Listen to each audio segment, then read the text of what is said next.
Kada pangsalubay para akong inaalon at nalulunod sa batikos ng mundo, sa kung ano lamang ang kaya ko.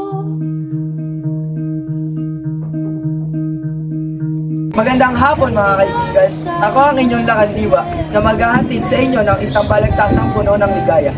Isang malaking usapin ang ating ngayong tatalakayin. Paano ba sasagutin ng matamis na oo ang dalagang mahalin? Ang bawat lalaki may sariling paraan, ngunit alin nga ba ang dapat? Alin ang mas epektibo at wagas? May tatlong magkatunggali, may iba't ibang estratehiya. Ang bawat isa ay may layuning makamit ang pag-ibig niya. Ang una nating manliligaw, banayad at mahilig. Pag-ibig niya ay dahan-dahan, mayroong lambing. Ang pangalawa ay moderno, may tapang at sigla. Lahat ng paraan gagawin basta siya ay mapasagot ng dalaga. Ang uli ay si Harana, isang makalumang mandirigma, gitarang tangan, at kundi mang daladala. Mga kapwa ko, narito, simulan na natin ito. Pagdinig sa bawat takbang na kanilang plano, unahin natin si Banayad, may dala ang pusong tapat. Tingnan natin kung ang kanyang paraan ay sapat. Mga tagapakinig ko, ako'y nagpapakumbaba. Ang aking paraan na hindi malakas, hindi magarbo, ngunit may paggalang talaga. Naniniwala ako na sa dahan-dahang paglapit, sa bawat sulat, sa bawat bulaklak na lihim ay sisilip. Hindi ako nagmamadali, pag-ibig ko'y wagas. Sa kanya, ako'y may galang at respeto na matatag. Hindi kailangan ng pagsigaw o magarbo. Sapat na ang lambing at tahimik ng napangako. Hayaan siyang mag-isip, maramdaman ang damdamin, hanggang ang kanyang sagot ay kusa niyang sabihin. Sa bawat bulaklak, sa bawat mensahe, inaasam kong oo, niya'y kusa niyang ibibigay. Sa akin balang araw, tiyak na tiyak.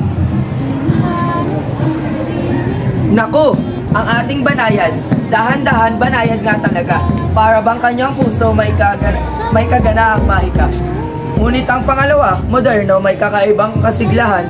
Sa makabagong panahon, siya ay handa sa tapatan. Salamat lakandiwa. Ako'y di man tahimik. Ako'y totoo. Pagmamahal ko ay sigaw. Diretso at walang paligoy. Sa makabagong mundo, kailangan ng aksyon. Pag-ibig ko sa kanya, hindi pwedeng itago o ipagsawalang bahala.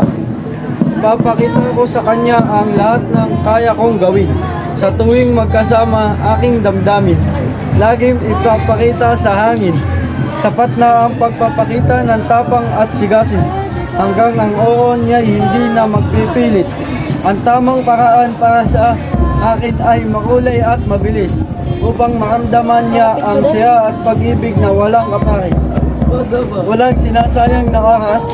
Bawat araw ay aksyon. Dahil sa makabagong paraan, pag-ibig ay walang kondisyon. Talaga nga namang matapang at moderno ang ating kaibigan. Parang ipinagdiriwang ang pag-ibig sa harapan.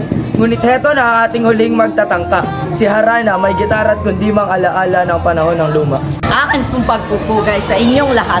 Ako'y narito upang ipaglaban ang pag-ibig na may ningning at alat. Sa akin, ang sagot ng dalaga ay makakamit ng kanta. Sa ilalim ng mga bituin, saksi ang mga tala. Sa bawat gabi, siya ay aking haharanahin. Gamit ang mga liriko ng pusong maaawit ng damdamin. Sa bintana niya ay dadalhin ang tinig na kundiman upang damhin niya ang aking pag-ibig na walang hanggan. Ang lihim sa pagkuha ng oo ay di lamang lambing o aksyon, kundi ang matamis na himig ng damdamin na may pianabik at sakripisyo.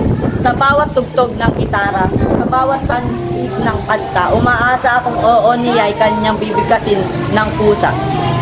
Sa ibang paraan, tatlong magkasalungat. Ngunit bawat isa may tunay na hangarin at pangarap. Kayo mga tagapakinig, alin ang mas mabisang paraan? Sino sa tatlo ang dapat marinig ang oo na matamis at asam? Mga kaibigan, tahimik na pagmamahal ang tunay na sagot sa kanyang puso. Ang daang-daang paraan ang nagwawagi sa lakas at yugto.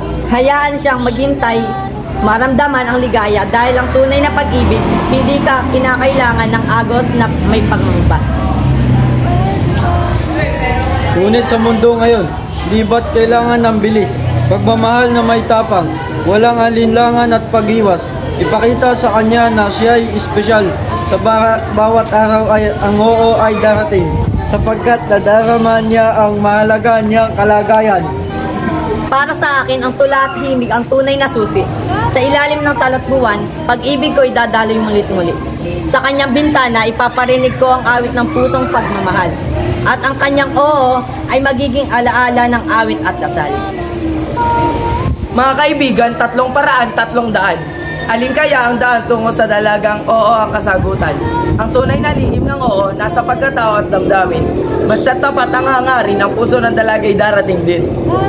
Sagot ng oo ay hindi lamang sa paraan ng salalay, kundi sa wagas at taos-pusong pagmamahal na walang kapantay. Sa bawat hakbang, maging banayan o moderno man, ang mahalaga'y tunay ang pag-ibig na tangal-tangal. Sa pagtatapos ng balagtasan, ating natutunan ang pag-ibig ay may iba't ibang daan at paraan. Ngunit sa tunay na damdamin, sagot ng oo ay tiyak darating. Sa pusong totoo at may galang, walang alinlangan o pagtingin. Sa ligawan, hiliin ang tamang paraan. Basta't may katapatan, pag-ibig ang magiging dahilan. Ang sagot ng dalagay magpapasaya sa ating mundo. At ang oo na matamis ay magiging wagas na kasagutan ng puso. Sa Sa balagtasang ito, ang mananalo ay nakadepende sa pananaw at damdamin ng mga tagapakinig. Bawat manliligaw ay may sariling kagandahan at paraan ng pagpapakita ng kanilang pag-ibig na tumutugma sa iba't ibang uri ng personalidad at pananaw sa pag-ibig. Ngunit, para sa isang tagapakinig na mas pinapahalagahan ang 1. Tahimik ang matya ng pagmamahal. Banayad ang posibleng pipiliin. Ang kanyang dahan-dahang paglapit at paggalang sa damdamin ng dalaga ay nag-aalok ng isang uri ng pag-ibig na walang pressure, puno ng respeto at pag-unawa. Pangalawa, makabagong pag-ibig na may kasiglahan at tapang. Si moderno ang maaaring magwagis. Siya ang nagpapakita ng pagmamahal sa mas diretso at masiglang paraan na angko para sa panahon ngayon, kung saan mas mabilis ang takbo ng ligawan at mas direkta ang pinapahayag ang damdamin. Pangatlo, pag-ibig na puno ng romantikong tradisyon at sakripisyo. Si Harana ang magtatagumpay sa puso ng mga mahilig sa makalumang tradisyon. Ang Harana ay puno ng damdamin nagmula pa sa mga nakaraang henerasyon. Isang alaala ng pag-ibig na may sinseridad at pananabik. Sa pagtatapos, ang panalo ay nagmumula sa kung ano ang mas pinapahalagahan ng dalaga sa pag-ibig. Maaring pagtapos ang balagtasan sa isang di pinipilit na sagot. Ang oo ng dalaga ay ibibigay kung sino sa 3 manliligaw ang pinaka nagpapatunay ng tapat na damdamin at nagpapahalaga hindi lamang sa paraan kundi sa layunin at karapatan ng kanilang pagmamahal.